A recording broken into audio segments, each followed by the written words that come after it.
Hey comic book fans, welcome back to Comic Book Corner. And guys, today we are talking about Guardians of the Galaxy Point One, and your host here, Mike Spider Slayer, bringing this review right to you. So, a lot of people I heard out there loved Nova. Well, now we're getting another space book, and this one is Guardians of the Galaxy Point One. It's kind of weird how it's a Point One issue, and none of the other Marvel Now titles had a Point One issue, just this one. And basically what this story is about Peter Quill, Peter Kill, exactly, on how he became Star-Lord. And if you guys bought the Marvel Now Point One issue that had a lot of the other stories, had a lot of mini stories involved in it, you've actually would have seen kind of the middle of this book already. Now this whole book ties into all of that. So it's basically Star-Lord's kind of like origin tale, and he's telling the story to Tony Stark. Now how he tells the story to Tony Stark, I'm not sure, because technically in this universe Tony's in prison from from the gods of the Phoenix Force. And that series is a joke anyway, so I don't know how they're talking to each other, but maybe it's explained. But the story is really good. Brian Michael Bendis wrote it. Steve McNiven did the artwork. The artwork is a nice artwork. There's a lot of dialogue in this book, but it's easy to understand and easily to read. It's basically a love story in the beginning about how Meredith and Star-Lord came together, but I wanted to show you some I guess aliens pictures here. Here we go. Here's a good picture here. That's really nice to look at. This is pretty wild stuff right here. So it's pretty nice book to look at.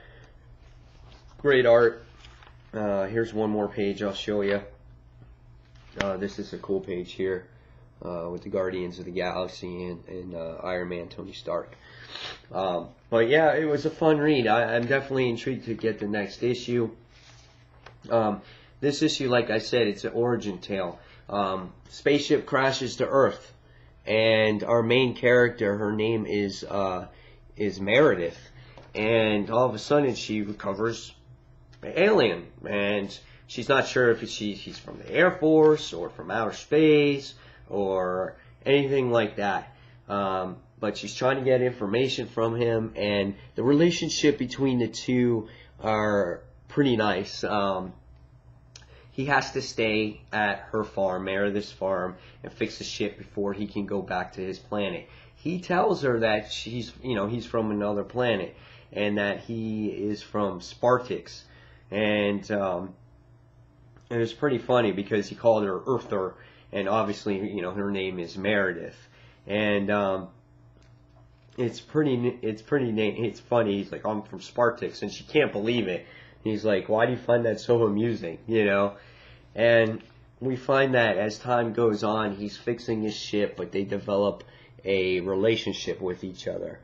And as time goes on, it's actually time for him to leave. He leaves, and she finds out she's pregnant with Peter. Yeah. And 10 years passes by, and it goes into 20 years ago, and you see the relationship between Meredith and Peter, and it's not all peaches and cream. He misses a dad. He doesn't have that father figure in his life. He's a tough guy. He tries to protect the kids in the playground. There's a bully.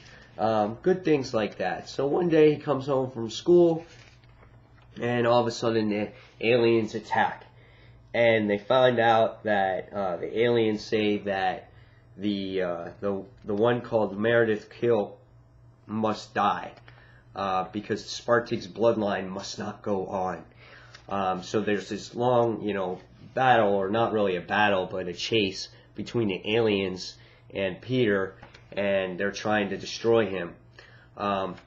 He finds the gun that his father had left behind before he took off, And as he leaves the house with the gun, the UFO blows up their whole entire house, which is pretty crazy. And he wakes up in the actual hospital bed, and he finds out that he's going to be okay, and they returned his gun to him.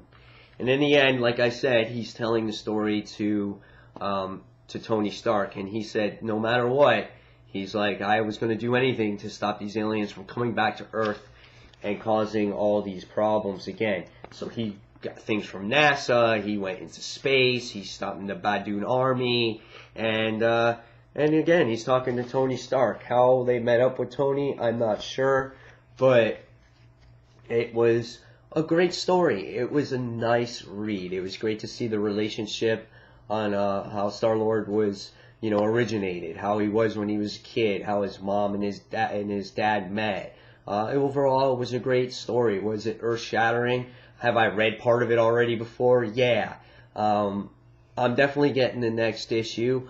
Some of it was already spoiled, so what can I say? I did like it. I did enjoy it. There'll be, I'm sure, lots of action in this series. And I'm going to give it a solid 4 out of 5. It wasn't perfect. There wasn't much action. I thought Nova was a little bit better. But I have a feeling that Guardians of the Galaxy is going to be a fun ride. So, guys, I encourage you to go out and try it. And give me your thoughts on Guardians of the Galaxy. Never really read much of them before. And who's your favorite character out of the group? So, guys, that's all I have from you today. And check out my other reviews over on Dark Avenger Inc. They should probably be up by Saturday, okay? So, guys, as always, thank you for watching Comic Book Corner. And this is Mike Spider Slayer signing off. And I'll see you guys real soon. Take care. Bye.